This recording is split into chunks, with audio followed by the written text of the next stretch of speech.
जय हिंद जय भारत। आज का वीडियो हम लोग देखेंगे समास।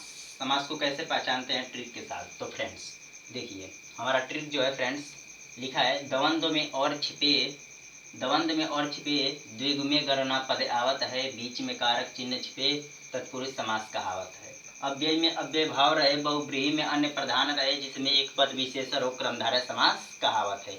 एक बार और रिपीट कर दे रहा हूँ। देखिए, दवंद में और छिपे द्विगुमे गणना पद आवत है, बीच में कारक चिन्ह छिपे तत्पुरुष समास कहावत है। अव्यय में अव्यय भाव रहे, बहुव्रीहि में अन्य प्रधान रहे, जिसमें एक पद विशेषण हो क्रमधारय समास कहावत है। तो फ्रेंड्स देखिए, सबसे पहले हम लोग द्वंद्व समास को कैसे पहचानेंगे। देखिए, कोई एक एग्जांपल ले रहे हैं फ्रेंड्स, जैसे कि माता पिता, माता पिता। तो फ्रेंड्स देखिए, इसको बोलते हैं योजक चिन्ह। यदि यदि देखिए, जब भी योजक चिन्ह आ जाए तो हम लोग डायरेक्ट ऐसे क्लिक कर सकते हैं कि ये द्वंद्व समास है। देखिए, द्वंद्व समास, इसको द्वंद्व समास हम लोग क्या कर सकते हैं, बोल सकते हैं समास। देखिए, जब योजक चिन्ह आ जाए तो इसका मतलब होता है और देखिए इसमें और आया भी है। देखिए फ्रेंड्स, तो जब द्वंद्व समास को पहचानना रहता है तो क्या करते हैं, इसको विग्रह भी कर सकते हैं। देखिए, इसको हम लोग विग्रह करेंगे तो हो जाएगा माता और पिता, पिता। अब बताइए फ्रेंड्स, इसके बीच में और आ गया ना, तो इस चिन्ह का मतलब होता है और। यदि आप चाहें तो इसको देखकर भी बता सकते हैं द्वंद्व समास है कि नहीं, या फिर आप चाहें तो इसको विग्रह भी कर सकते हैं, या फिर एक और तरीका आपको बता दे रहा हूं, जब एक दूसरे का विलोम शब्द हो। देखिए, पूर्व पद उत्तर पद, देखिए एक होता है पूर्व पद और एक होता है उत्तर पद। तो देखिए, जब पूर्व पद या उत्तर पद दोनों एक दूसरे का विलोम शब्द हो तो हमारा क्या होता है, द्वंद्व समास होता है। तो फ्रेंड, द्वंद्व समास तो आप जान गए। अब इसके बाद देखिए क्या है, द्विगु में गणना पद आवत है। अब एक एग्जाम्पल ले रहे हैं कि द्विगु जो समास है उसमें गिनती आता है। तो देखिए, 9 ग्रह, देखिए 9 ग्रह। अब बताइए, ये जो 9 है इसको जब हम क्या करते हैं, जब इसको पढ़ रहे हैं, यानी कि जब इसको पढ़ते हैं तो जो संख्या, देखिए पहला पद क्या है इसका, संख्यावाचक आ जा रहा है। तो जब पहला पद संख्यावाचक आता है तो हमारा द्विगु समास होता है फ्रेंड्स। देखिए, देखिए द्विगु समास हो जाता है, द्विगु समास होता है समास। ये देखिए, देखिए फ्रेंड्स, 9 ग्रह यानी कि संख्यावाचक आ गया, यानी कि 9 ग्रह यानी कि जो 9 है यह पहला पद क्या है, संख्यावाचक है। तो यह आपका हो गया द्विगु समास। जब पहला पद संख्यावाचक हो जाए तो आपका द्विगु समास होता है फ्रेंड्स। अब देखिए, बीच में कारक चिन्ह छिपे तत्पुरुष समास कहावत है। तो बीच में कारक चिन्ह छिपे तत्पुरुष समास कहावत कहने का मतलब हमारा यह है कि जब बीच में कारक चिन्ह आता है तो तत्पुरुष समास होता है। जैसे कि हम एक एग्जाम्पल ले रहे हैं फ्रेंड्स, यह देखिए यहाँ पर लिखा है, यहाँ पर समझा दे रहे हैं आपको, राम भक्त। ये देखिए, राम भक्त। तो अब बताइए, राम भक्त जब इसको विग्रह करेंगे तो राम के भक्त, ये देखिए राम, राम के भक्त। देखिए, राम भक्त यानी कि राम के भक्त। ये जो के है आपका कारक चिन्ह है। तो देखिए फ्रेंड्स, कारक चिन्ह को पहचानने के लिए उसमें आता है का, के, की, ना, ने, नी या में, पे,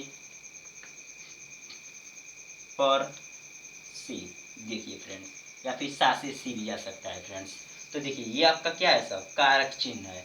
तो जब बीच में कारक चिन्ह आता है तो आपका तत्पुरुष समास हो जाता है फ्रेंड्स। इसके बाद है अव्यय में अव्यय भाव रहे। तो अव्यय भाव समास जो होता है उसका जब हम लोग क्या करते हैं, जब विग्रह करते हैं तो उसका कोई अर्थ नहीं निकलता है, यानी कि उसका कोई भाव ही नहीं रहता है। तो हम क्या करते हैं, अव्यय भाव समास बोल देते हैं। अब इसको अब देखिए, इसको कैसे पहचानेंगे, इसमें एक कंडीशन और होता है। यदि पहला संख्यावाचक जो है, देखिए यदि जो पहला शब्द यदि जो है, देखिए आपको बता दें यहाँ पर लिख कर, देखिए मान के चलिए लिखा है प्रतिदिन। देखिए प्रतिदिन, पूछ देगा कि प्रतिदिन जो है यह कौन सा समास है। तो देखिए, ये पहला शब्द जो है आपका उपसर्ग है। जब भी पहला शब्द आपका उपसर्ग आ जाए तो आप क्लिक कर दीजिएगा कि अव्यय भाव समास है। देखिए फ्रेंड्स, अव्यय भाव समास पहचानने का सबसे आसान तरीका यही है।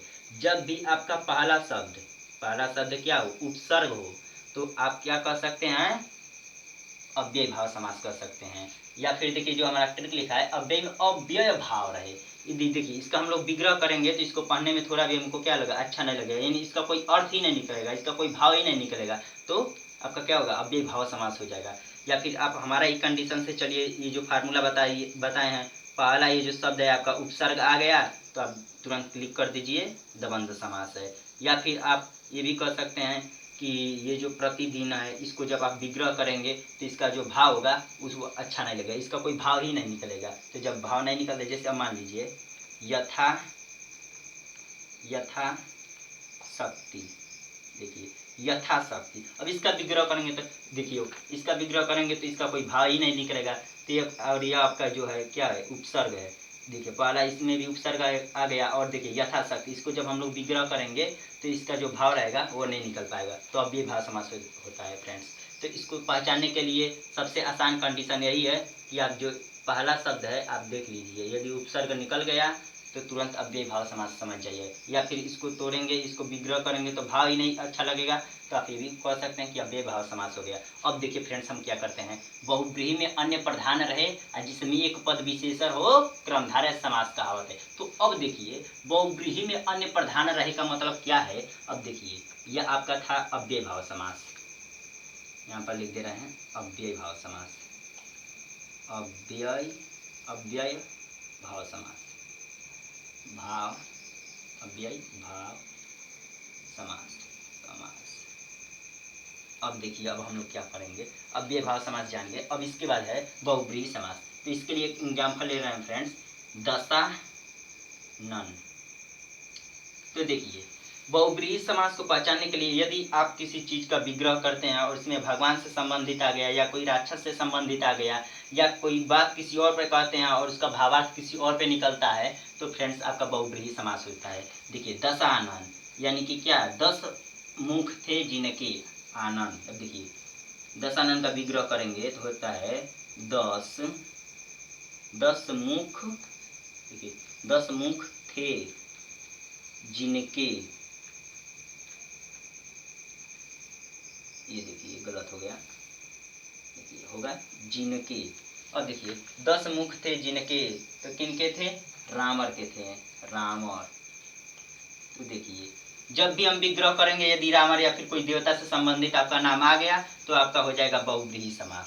यही आपका पहचानने का सबसे आसान तरीका है। और देखिए 10 मुख थे जिनके रामर, यानी कि यह क्या कर रहा है, रामर का विशेषता बता रहा है, यानी कि इसमें क्या है, कोई और विशेषण निकल है, यानी कि इसका क्या है, रामर क्या है, प्रधान है, ये आपका मुख्य माना जाता है, प्रधान कहिए या प्रमुख कहिए, बात एक ही होता है। अब देखिए क्रमधारय समास को कैसे पहचानते हैं फ्रेंड्स, तो देखिए क्रमधारय समास को पहचानने के लिए उसका जो उत्तर पद होता है वह विशेषण होता है, यानी कि पूर्व पद उत्तर पद का क्या करता है, विशेषता बताता है। जैसे कि अब मान लीजिए नीला, नीला कलम, कलम।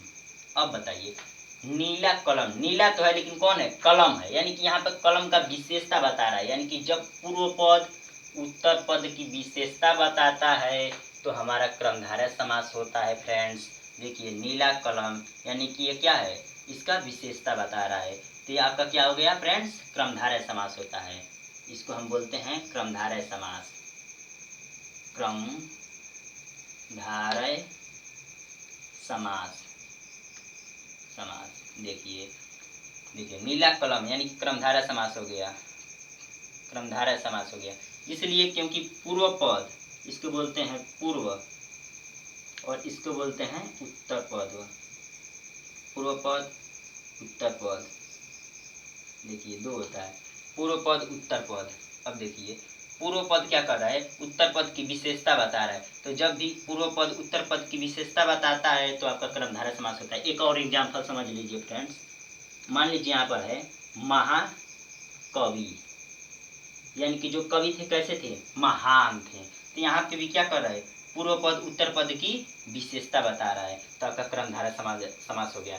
तो फ्रेंड्स आपको यह वीडियो बहुत ही अच्छा आया होगा, आई होप। फ्रेंड्स आपको बता दूं कि यदि आप हमारे चैनल पे न्यू हैं तो सबसे पहले क्या कीजिए, यूट्यूब पर जाइएगा, लिखिएगा MMM triple N Ambrish Rajak friends. इसमें जीके जीएस साइंस या फिर कोई हिंदी का ट्रिक वगैरह हो, इसमें सब डाले जाते हैं फ्रेंड्स, वो भी बहुत ही शानदार ट्रिक के साथ।